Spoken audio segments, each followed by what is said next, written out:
Really? Welcome to another episode of the Everyday People Podcast. This is the Married Man Edition, fellas. Rain check. Oh. Wow. But anyway. I ain't forget it though. But anyway, we didn't, we missed the episode last week. It was a hectic weekend, and we apologize. We had a lot going on. As you can see, we got an extra person down here. This is the other half of Mr. El-Ryck Kendricks. This is his wife, Kiara. And we're going to touch on a little bit of what they did the last time you saw us. We're going to touch on what they went through, how it went for them, and just let them give a little commentary going forward. But I'm here with the crew. Got Kev, El, I am, and I'm Pastor Charles. We're going to get into the conversation as we typically do.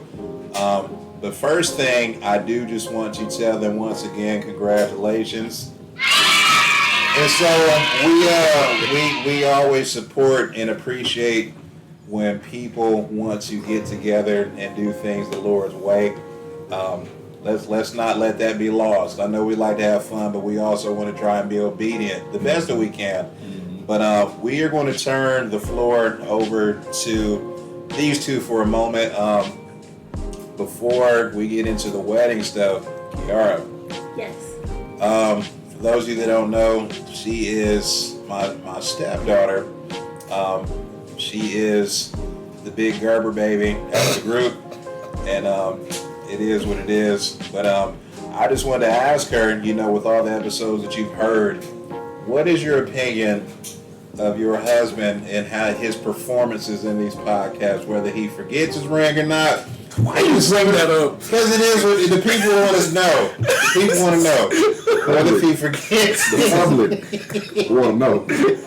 Public. Quiet minds want to know. But yeah, whether if he forgets his ring or not, just his commentary on just how you guys' relationship is. What are your overall thoughts on what he has to share when he has something to say? Well,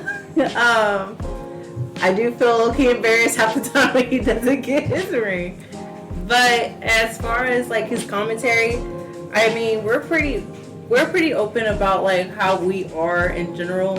And so what he says here isn't a surprise. Mm-hmm. I know sometimes he doesn't hear the question right, so it sounds like our relationship isn't the best. It was one time. Oh my goodness.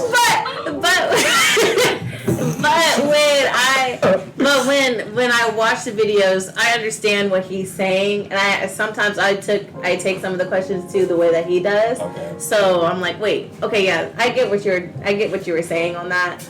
But I mean, he's pretty honest on here.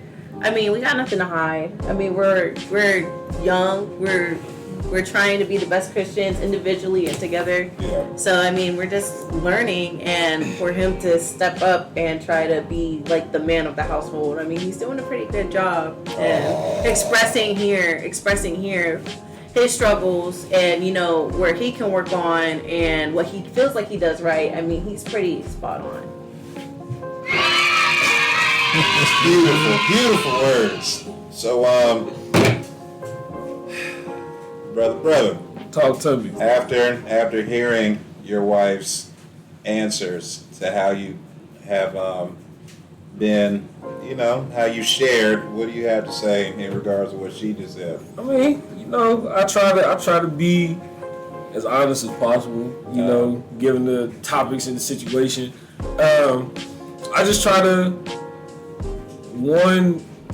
speak on not only just what we go through, but also my thought process, and I try to incorporate her thought process into it as well, so you get two sides of the story. So it's just not like me just saying she did this wrong, I'm always right, whatever the case is. And I try to steer clear from that as best as possible, because it's always two sides to a story. So I try to keep it strictly to that as possible, and just try to stay 100. My father told me years ago, one of the pieces of advice he told me in my youth that kind of stuck, kind of made me look at everybody sideways from that point on until I got older. But he said there's 3 sides to a story. Oh Lord. Yes, 3. He said there's your side, the other person's side, and the truth. And the truth. Shout out to Pop. So, yeah. But, that's cool. It's good to have you here this evening, Kiara. The rest of us will be doing this with our others as well. It's good to have you here amongst all the witnesses and everything. But y'all got anything to ask them or talk to them about before we jump into the whole wedding thing or what happened last weekend? I mean, this is my sister. You know what I'm saying? This is my brother-in-law. So, kind of, they got married already maybe about a year ago. Let them tell it. So, yeah, I'm going to let them tell it. But before we even get into that, it's just all been love to just see my sister, happy from where she was. You know what I'm saying? You're welcome. Yeah. She definitely grown. She definitely grown, and I appreciate, my brother here just doing the best he can for her. We may not agree on everything, but this is definitely Vegeta and Bulma right here, yo. Swear. Oh man, Kev? No, I ain't got too much to ask. I definitely want to just dive into it because, just seeing everything unfold has just been beautiful to see. I've pretty much seen it all from day one. Man, Day one. From day one. I seen it day 0. From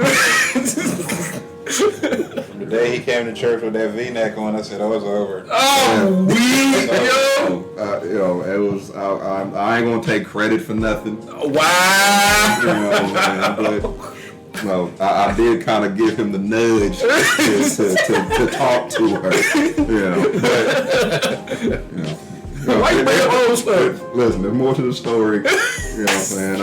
I don't know the whole story, but I know a good bit of it. All right, but no, I'm just ready to kind of dive in to hear how y'all,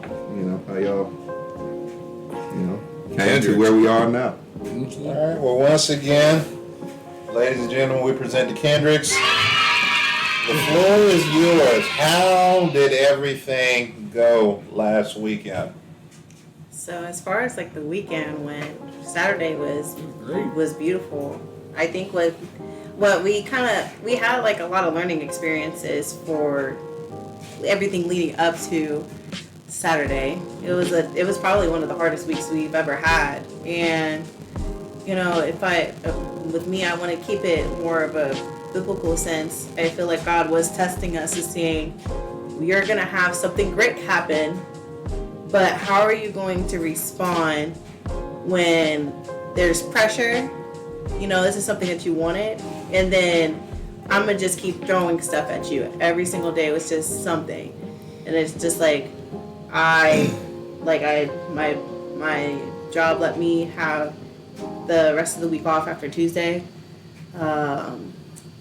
Then I was trying to make sure I finished up school. We had rehearsal. We still were trying to make sure all of our payments were made, and we had help from our family. It was like there was a lot of stuff that was happening, but at the same time, God was protecting us through it all. So once Friday hit, we thought we were in the clear, and we had some news that stuff was going to probably get thrown off. But again, God still helped us, and we had a lot of people that showed up and showed out for us.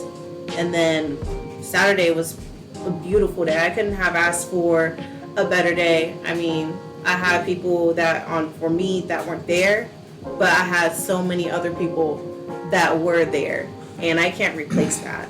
And I know that I'll let him speak of how he felt, but I wouldn't have had my day any other way. I mean, I woke up at 5 o'clock in the morning, and then I didn't go to sleep till like 11 o'clock at night. So, I mean, it was definitely a long day, but I enjoyed every single minute of it.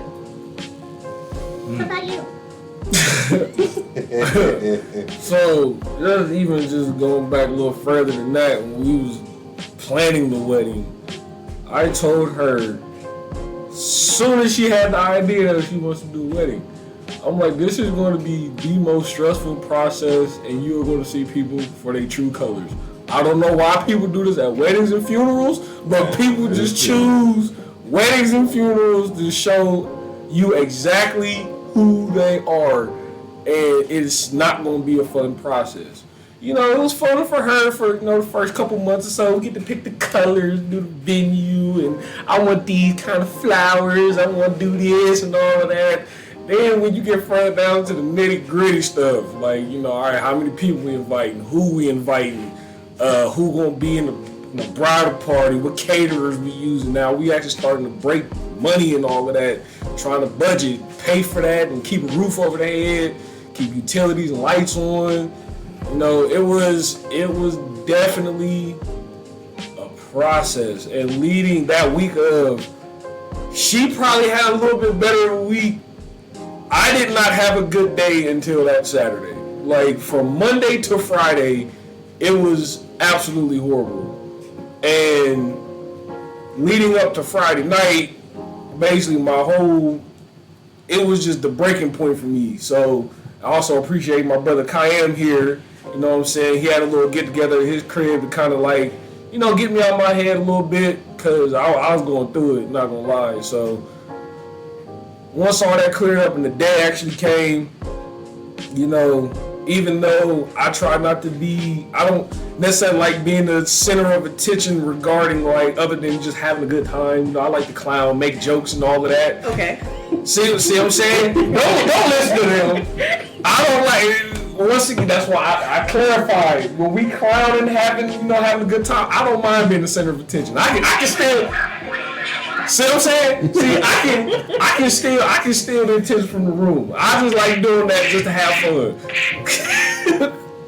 But as far as just in general, I kind of like just to be to myself, whatever the case is. But that day, my groomsmen, my boys, they was just like, hey, bro, this is what you need. Like, you know what I'm saying? Wherever you point, I'm going. So I was that day of, she didn't really have to worry about orchestrating nothing. I was doing the orchestration, putting people in place where they need to be. So that took a lot of stress off of her. I was trying to quarterback everything, make sure everything was cool, make sure people was on time, on top of everything. We had people step up the day of, fill in roles that they originally wasn't going to do until they found out that night before that day. So that definitely helped out. And then just, like I said, it was just a beautiful event all together. Like, I got to see family I haven't seen in a long time. One of my childhood basketball coaches was there. He turned the party up. You know what I'm saying? And I had my homeboys on there. I had friends that was there. I've been friends with them for over 20 years. You know what I'm saying? They just was there to celebrate me. So I was cool. I had a good day. And food was good too. Food was good. Like, I know, like, a lot of people have questions like why did we get, in a sense, like, married again when we were already married?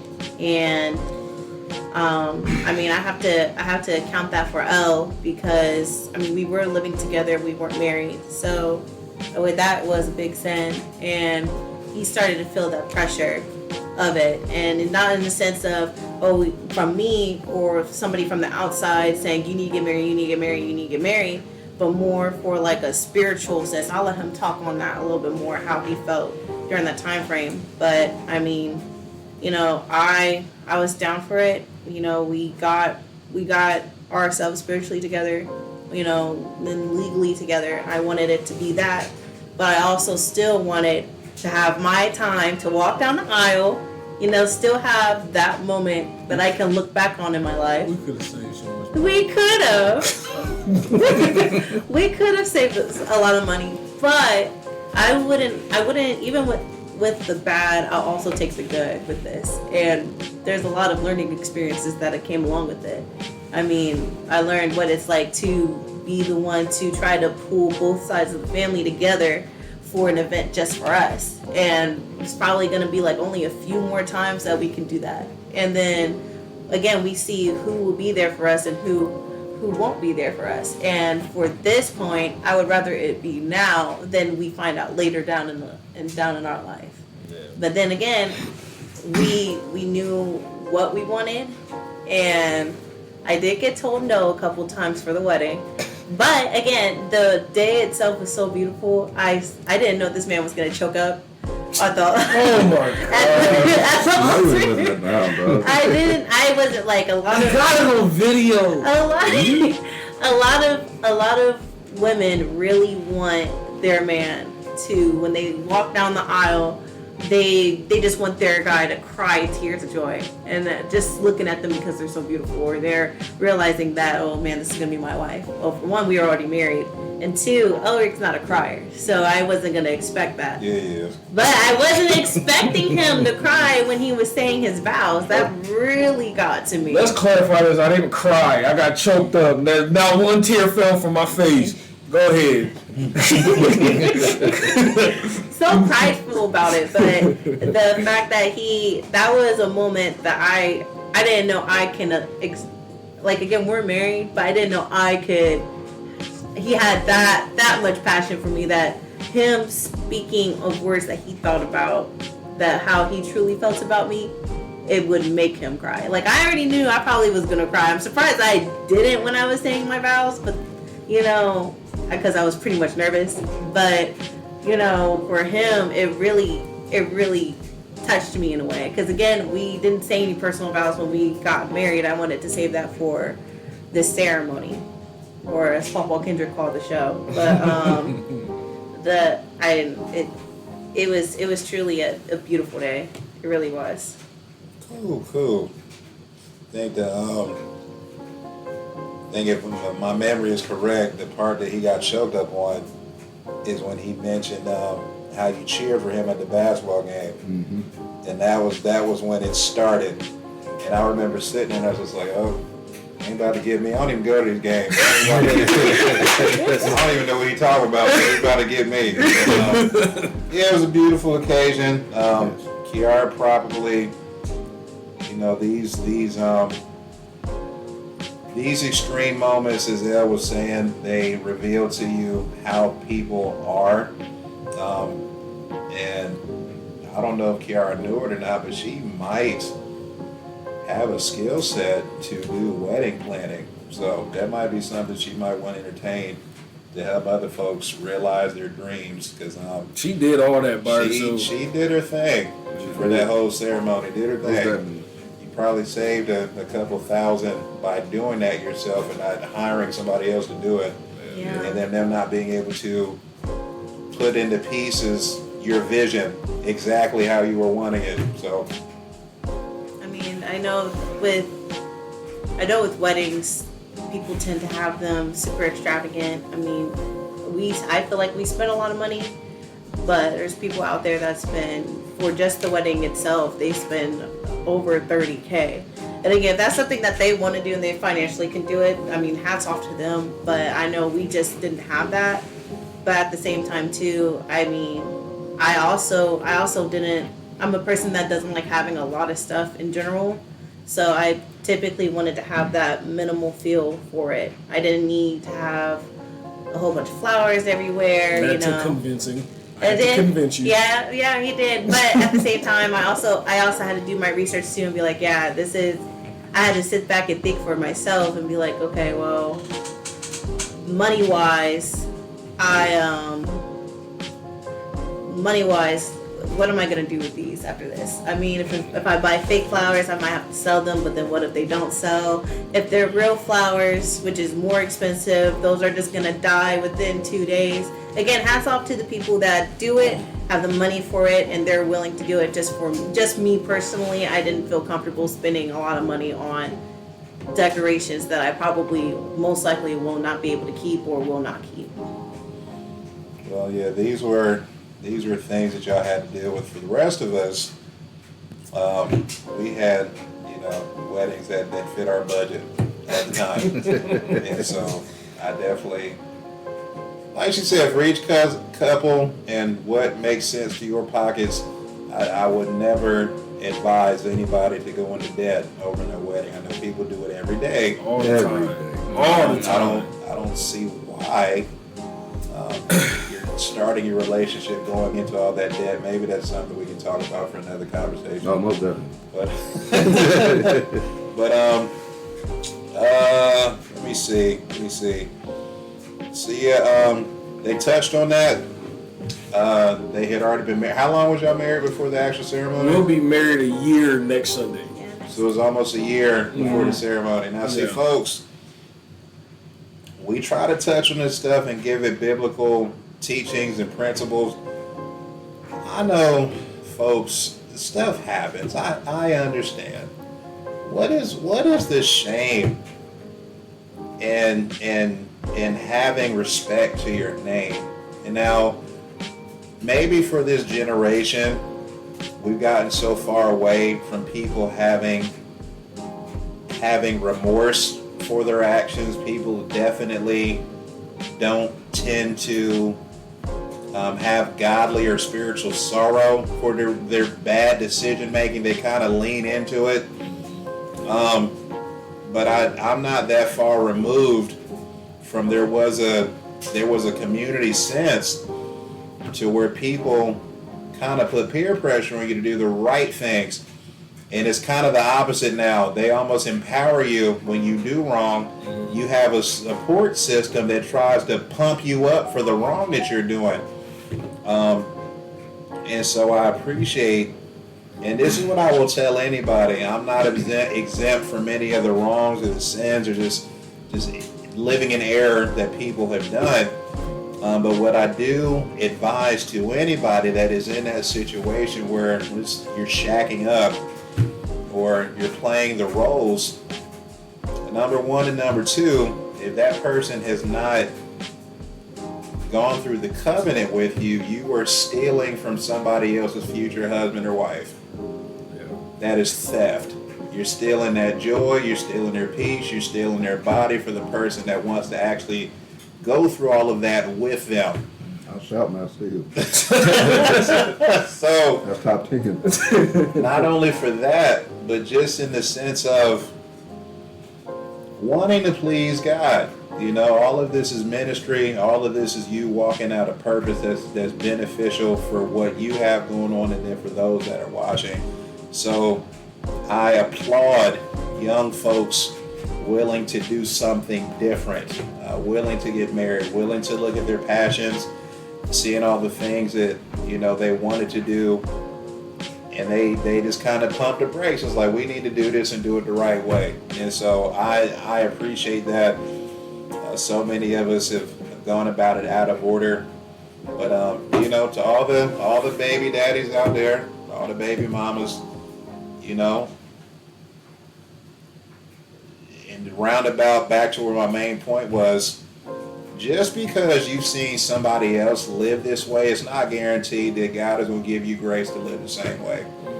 It is not guaranteed. Yes, mom and daddy might have been given chance after chance and nothing wrong has happened to them. There is no guarantee that God is going to give you the same room to do the same thing. And why would you even want to play with him like that? Break the cycle. Break the cycle. So if you want to do, you know what's right and what's wrong, do something different. Do something, show your kids something different. Break the cycle. But next week, we will start this whole thing with the ladies. We'll probably have Kiara on for another date and time for another conversation. But next week, drum roll, next week, this fella's wife gonna be on the show. Hey, we gonna have Cheyenne on next week, and it'll be their turn to talk about what they got going on and how she feels about their commentary of what we've been sharing as us men gonna come down here just kind of do our own thing. But yeah, Cheyenne's funny. I got a couple of things I definitely want to bring up on camera with y'all. I want y'all to see her reaction when I do it. But we got a schedule in place. I'm gonna have to be in the hot seat with my wife. Kevin's gonna have to be in the hot seat with his wife. We may just do an all-inclusive thing with everybody. We might even have some games down the line. Who knows what we're going to do? But we're looking forward to just more conversation. Appreciate Kiara coming down here and giving a chance to just talk about what they got going on in their love. And I'm so happy he had his ring on today, that would have been a mess.